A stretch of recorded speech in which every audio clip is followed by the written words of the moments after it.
Hi guys! Andito tayo ngayon sa Pag-asa.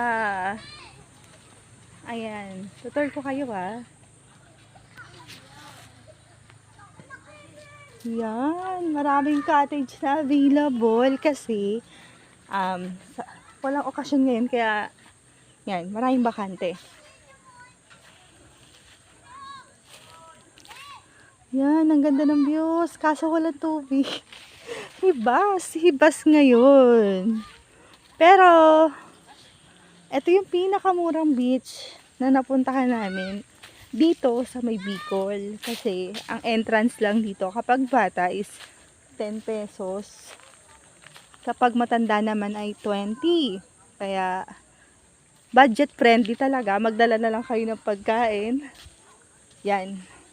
Medyo wala talagang tao kasi hindi naman masyadong ngayon. Walang okasyon. Kumbaga, napupuno lang to kapag Holy Week, yung mga bakasyon ng mga tao, yan. Eto siya ngayon, ang ganda, sarap dito. Tamang-tama to pag mga lang.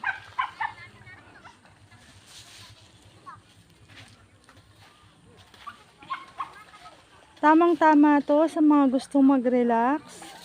Ayan, maganda talaga siya, guys.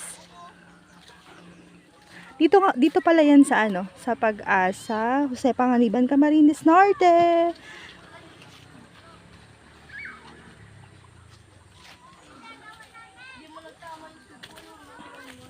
May swing din dito, actually. Para sa mga bata.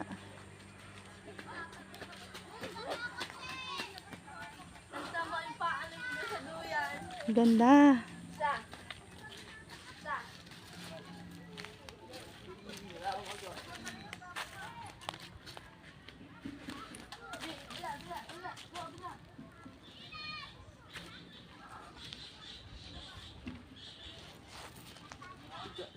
Konti lang ang tao.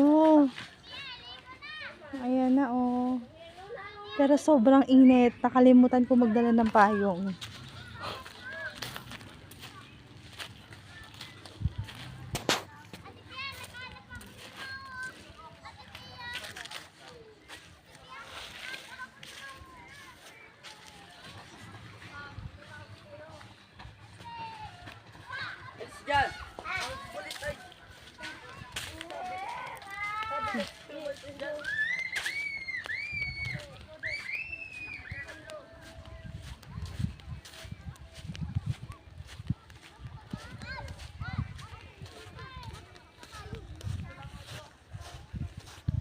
Ayan siya, guys. Ang ganda talaga niya.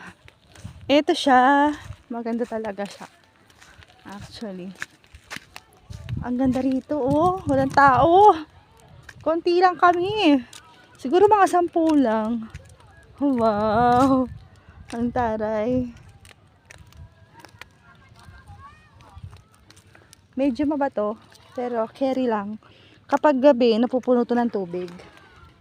Ngayon, medyo hibas. Kaya, yung tubig, yan, konti lang. Mamaya, siguro mga bandang 12:00.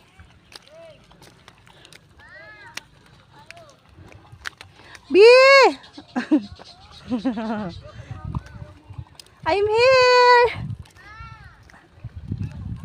Woo!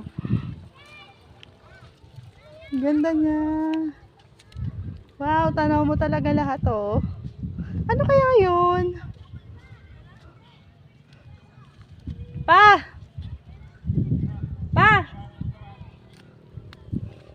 Yan, sobrang init.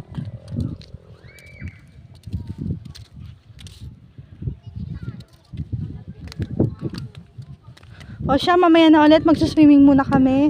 Bye!